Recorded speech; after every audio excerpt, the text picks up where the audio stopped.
When you're representing the best of the best, everything's great. The turret from Tier 10 mediums. Spaced armor from outstanding British heavies. The Top Gun from the Centurion. The Rolls-Royce engine, Britain's finest. And of course, manners and sense of style. At Tier 8, the Caernarvon Action 10 looks like the pride of a nation from the land of hope and glory. But what's behind the beautiful facade? Well, let's get under the hood.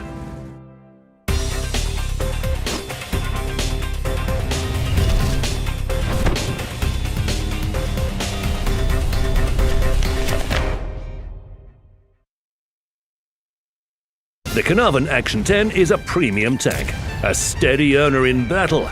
There's a business mind in this beautiful machine. In his pursuit of credits, the Briton will take some catching. Its top speed is 36 kilometers per hour, thanks to more than 14.5 horsepower per ton. Together, both are good indicators that the Caernarvon Action 10 can reach the front before many, but it's unlikely you would want to. This tank isn't about a stiff upper lip, it's about knowing your vehicle. The upper frontal armor is a mere 130 millimeters and the sides, 50. The upper plate is angled, but will often be penetrated even by the tanks of Tier 8. And Tiers 9 and 10 will always penetrate. If they strike the ammo rack, well, it's over before it's even begun. You can retreat, but the speed, while good for a heavy, leaves much to be desired when falling back.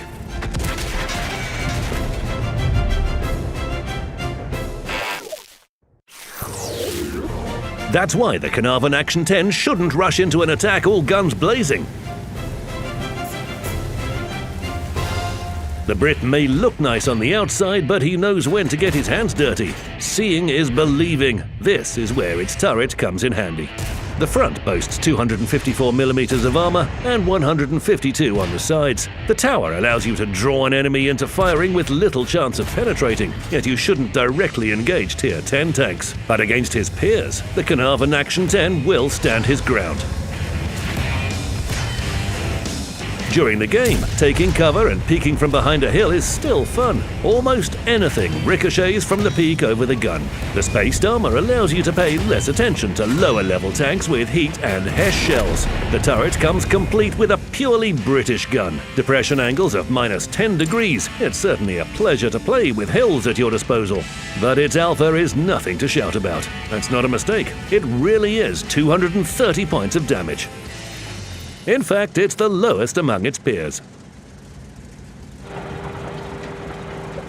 However, it's not about the size of the gun, it's about the penetration. 226 millimeters with an AP shell and 258 with APCR. Even better is its high accuracy, good aiming time, and reload of less than 6 seconds. The average damage per minute is second only to the standard Caernarvon at Tier 8, 2,339.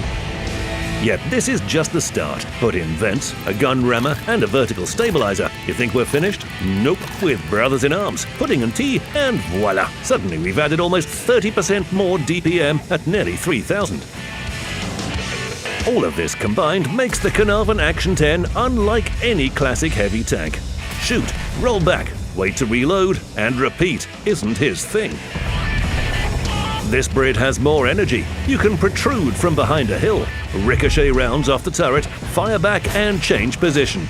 With its high accuracy, you can hit the target often, and with the high penetration, you'll deal damage. This will help you earn a steady stream of credits. The Caernarvon Action 10 deals damage with little effort against Tiers 6 and 7. It's a little bit more difficult with Tier 8 and above, but accuracy helps. The Briton uses precise strikes, so that you can target the commander's hatch or the driver's locale with enviable regularity. Let's talk about the rate of fire. While the big and slow Oh-Ho shoots at Caernarvon Action 10 once, the Briton will have time to fire off 3, that's right, 3 times. If you take a hit by the 3rd time you fire, the Japanese will be going right back to the garage. Surprisingly, the same can be done with the auto-loaders if you approach them tactically. Wait for the AMX 5100 to fire at an ally, then join the fight. Yes, the Briton will also take damage, but while the Frenchman is reloading, you can relax and have fun.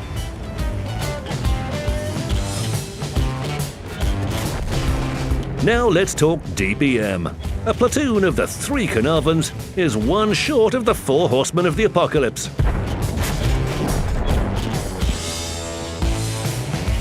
Accuracy and stabilization allow you to hit moving targets. You shouldn't aim at the silhouette, but at certain parts of the tank. At the chassis, at a forward or rear sprocket wheel. This way you have more of a chance to destroy a track.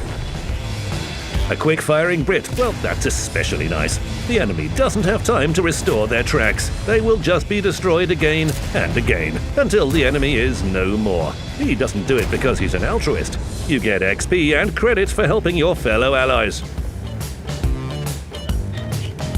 And his best skill of all is taking shelter after unleashing damage. The Briton shoots and drives off before enemies can respond. By targeting modules, he can do so much more than 230 damage. Causing fires and ammo-racking enemies is especially advantageous when you want to improve your income.